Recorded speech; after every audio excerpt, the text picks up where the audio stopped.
पिछले कुछ सालों में हम सब की रोज की जिंदगी में सैटेलाइट नेविगेशन ने एक खास जगह बना ली है, वो गोल्डन वर्ड्स। हाँ सर, मैं लोकेशन पे पहुंच गया। ये भी सैटेलाइट नेविगेशन की देन है। पूरी दुनिया में सिर्फ 6 सैटेलाइट नेविगेशन सिस्टम्स हैं, लेकिन क्या आपको पता है कि उन 6 में शामिल है इंडिया का खुद का navigation system, navigation with Indian constellation, नाविक। ये है इंडिया का अपना सैटेलाइट नेविगेशन सिस्टम और आज जानने की कोशिश करते हैं कि ये काम कैसे करता है। GPS यानी ग्लोबल पोजिशनिंग सिस्टम एक सैटेलाइट नेविगेशन सिस्टम है जिसे यूएस डिपार्टमेंट ऑफ डिफेंस ने बनाया और यूएस एयरफोर्स सालों से ऑपरेट और मैनेज करता रहा है।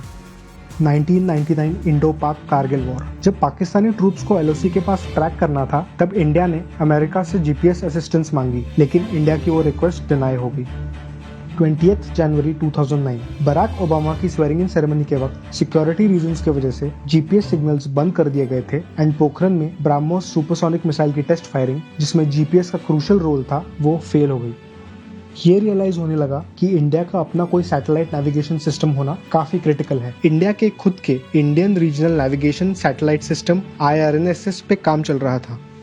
जुलाई 2013 में आया वो हिस्टोरिक मोमेंट जब आंध्र प्रदेश के श्रीहरिकोटा से IRNSS-1A लॉन्च हुई। 1425 kg की ये सैटेलाइट थी IRNSS की पहली सैटेलाइट, बेसिकली इंडिया की पहली नेविगेशन सैटेलाइट। अर्थ के सरफेस के 36,000 किलोमीटर ऊपर IRNSS की कुल 7 सैटेलाइट्स एक्टिव है। ये सारी सैटेलाइट्स का कॉन्फ़िगरेशन सिमिलर है और ये बनी नींव नाविक की।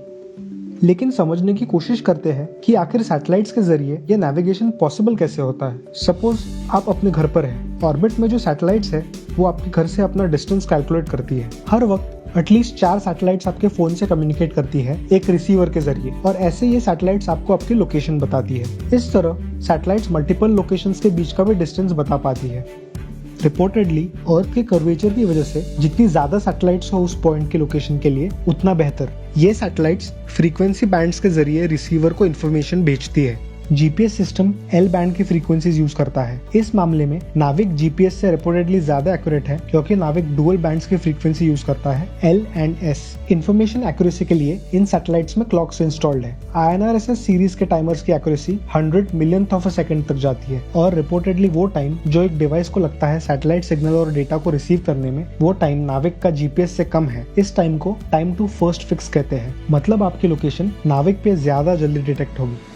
ये सैटेलाइट्स कितने एरिया की पोजीशन इन्फॉर्मेशन देखती है। जहां GPS की 24 या उससे ज्यादा सैटेलाइट्स पूरे अर्थ में घूमती है, वहां नाविक की 7 सैटेलाइट्स इंडिया और इंडिया से 1500 किलोमीटर तक के एरिया को कवर करती है। इंडिया से 1500 किलोमीटर और आगे तक, मतलब हम नाविक की असिस्टेंस अपने नेबरिंग कंट्रीज को भी प्रोवाइड कर सकते हैं। और क्योंकि नाविक की सैटेलाइट्स बिल्कुल इंडिया के ऊपर है, उस वजह से भी नाविक इंडियन यूजर्स के लिए रिपोर्टेडली GPS से ज्यादा एक्यूरेट है। एक और प्लेयर है इस सिस्टम का, ग्राउंड सेगमेंट।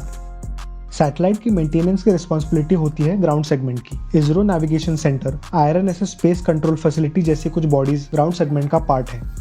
आज इंडिया का खुद का नेविगेशन सिस्टम ऑपरेशनल है, लेकिन क्या यह राइड इसरो के लिए बिल्कुल स्मूथ थी?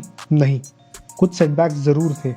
जैसे 2017 में एक सैटेलाइट का लॉन्च फेल हो गया था, और IRNSS की पहली सैटेलाइट जो 2013 में लॉन्च हुई थी, उसकी रूबिडियम एटॉमिक क्लॉक्स में प्रॉब्लम आना, जिसकी वजह से 2018 में एक सैटेलाइट लॉन्च हुई एज इट्स रिप्लेसमेंट।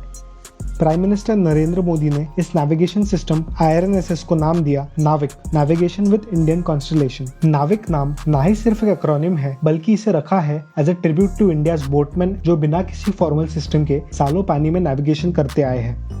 नाविक की एक्यूरेसी 20 मीटर्स के नीचे है। टेरेस्ट्रियल, एरियल और marine navigation, disaster management, vehicle tracking, timing and mapping और भी बहुत कुछ। 1420 करोड़ की कॉस्ट से बना ये सिस्टम ये सब जगह अप्लाई किया जा सकता है। एक मैसेजिंग इंटरफेस है सैटेलाइट्स में, जिसकी वजह से कमांड सेंटर्स वार्निंग दे सकते हैं साइक्लोन जैसे नेचुरल डिजास्टर्स की।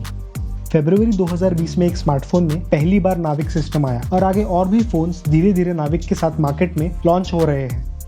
इंटरनेशनल मैरिटाइम ऑर्गेनाइजेशन, जो शिपिंग के लिए UN स्पेशलाइज्ड एजेंसी है, उसने नाविक को रिसेंटली रिकॉग्नाइज किया, उसे world wide radio navigation system का एक कंपोनेंट मान के।